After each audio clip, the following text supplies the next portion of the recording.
welcome to Cadeau and Janko Wednesdays at Lunch, Burger Edition. This week, Matthew and I went to Burger de Ville. They have 3 locations, one in Montreal West, one in Anjou, and one on Saint Laurent Boulevard, 5282 Saint Laurent. And that's the location that we went to for this week's burger. Matthew, we actually nearly went to this establishment some 70 or so episodes ago. Perhaps more than that. But we accidentally ended up going to DeVille Diner Bar and not Burger DeVille. And we decided, well, now that we just did DeVille, we can't do another DeVille. And we waited well over a year before doing another DeVille, Burger DeVille. Yeah, I mean, you've always had a very weird idea of what we can and can't do based on what we've already done. Mm-hmm. And you have a certain amount of time you like to space things apart. Well, I found it interesting that when we did La Belle and the Boeuf, we immediately did La Belle Province afterwards or beforehand, and you had no qualms about that. No problems there. 2 Belles are fine, but 2 DeVilles not fine. Yeah, it almost didn't make it into the first 100 episodes. So, what do you think of when you hear DeVille? Like Cruella DeVille. Of course, right? Cruella. Do you want to sing the song? DeVille. I don't know the rest of the song. What's the song? Cruella DeVille. If she doesn't scare you, no other thing will. Oh, what is it? No other thing will. That's so weird. Well, Roger really hated her. Yeah. Didn't view her as human. I haven't seen that movie in a long time, but I saw a clip of that character playing that song. Yeah. And it's so well animated. Oh, yeah. In the live action version, was that who played that role? I don't know. I feel like I could just say Hugh Grant.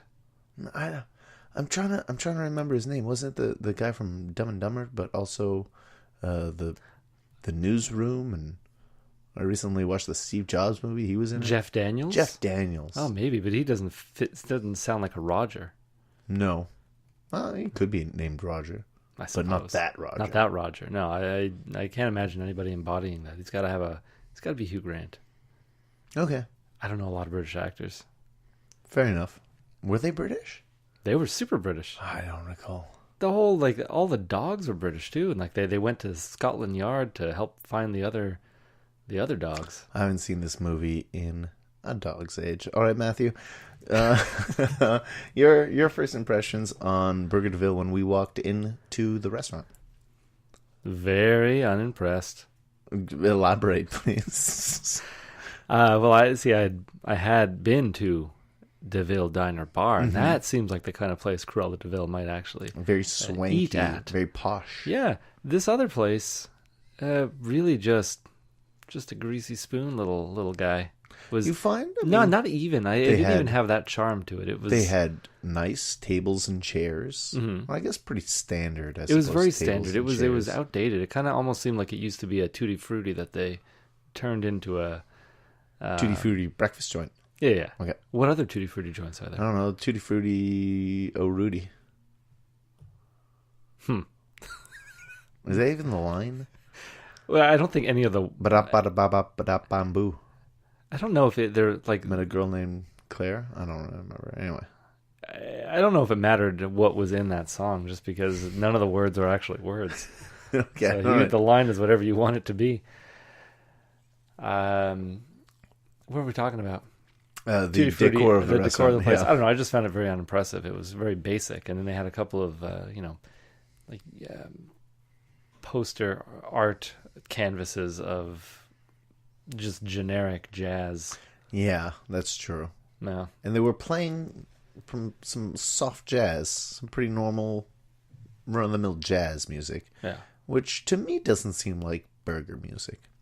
What's burger music to you? To me, Matthew, burger music is like oldies. Yeah, I guess. Like 50s rock pop, think of an old diner, an old soda shop. Okay.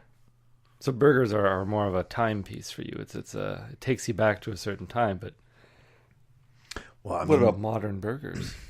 That's true, I suppose. Yes, there are certain places like I I know there's a place in Chicago that's like famously a death metal burger bar. Okay. So, they can play death metal there and have very extreme Motorhead-themed burgers. Sure. Okay, that's one of the things, is I don't find the jazz aspect played a role in the burgers at all. No. Well, nothing seemed very improvised about these burgers. They weren't free-form jazz burgers. No. But I will say this. One of the burgers we had today had blue cheese on it. Blue cheese, the blues, jazz music.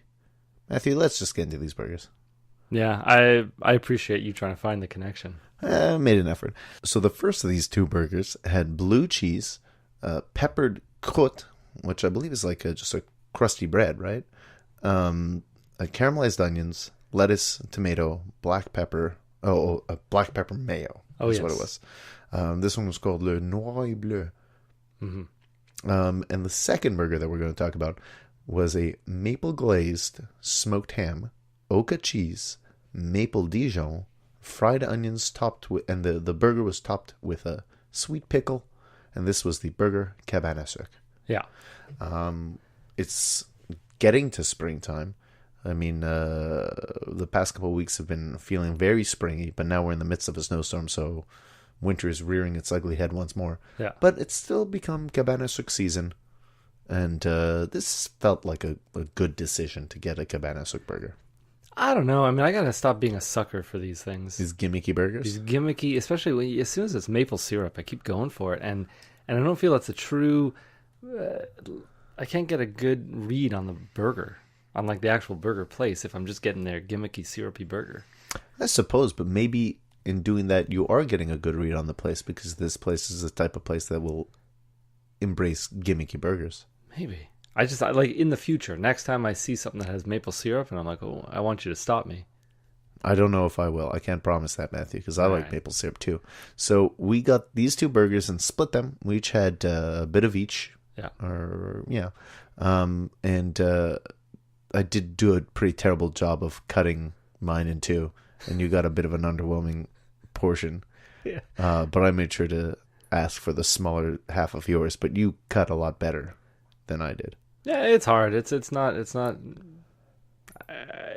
You do what you can when you get such messy burgers, and you get what you get. And I don't know if I mentioned these. Their buns were topped with poppy seeds. I didn't even notice. Nice touch that I feel like I don't know if I've ever seen before on a burger. Poppy seeds. I don't see why not. I like poppy seeds. How do you feel about poppy seeds? I find they're pointless. Why is that? They're just little black, like they don't. Do you know what a poppy seed tastes like? I don't know what a poppy seed tastes like. I don't get any joy out of eating them. It makes the top of it a little crispier, a little thicker. Yeah, but it also makes me very sleepy. Really? Yeah. Because opium is made from poppy seeds, so you believe that poppy seeds are an opiate that will relax you? Just one. I don't know if it's that or if it's just when I was younger and you'd see the witch from The Wizard of Oz over her crystal ball, and you're just like, poppies will make them sleep. And I get tired when I eat poppy seeds now. That's why I avoid them. That's an interesting maybe logic. Maybe it's just because I ate a whole burger. Perhaps. I mean, I'm also thinking usually poppy seeds, where do you see them? On buns. That's where I usually see them. Oh, I was going to say a bagel.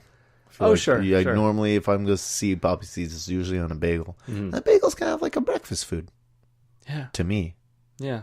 You can have a bagel any damn time of the day, but to me, then it's not a sleepy food. So you get a coffee, you get a bagel, you get those carbs to power you through the day. Oh, see, like for me, the best thing about breakfast is the long nap you take after breakfast. Oh, that is true. I can't argue with that. That is a fact. When you can, if you can. I'm going to take that back. That's brunch, Matthew. I guess I don't wake up early enough for like a real breakfast, but it's all still breakfast food. Yeah, that's true. What is the difference between brunch and breakfast? I think brunch is booze. Booze? Yeah, you get a mimosa with brunch. Breakfast, you have a coffee. I mean, isn't just breakfast is just the first meal you eat, isn't it? The first meal of the day? Well, if your first meal is lunch or dinner. Well, then everything gets pushed back. Lunch is breakfast. Up is down. Black is white. Cats and dogs living together. Mass hysteria. It's craziness.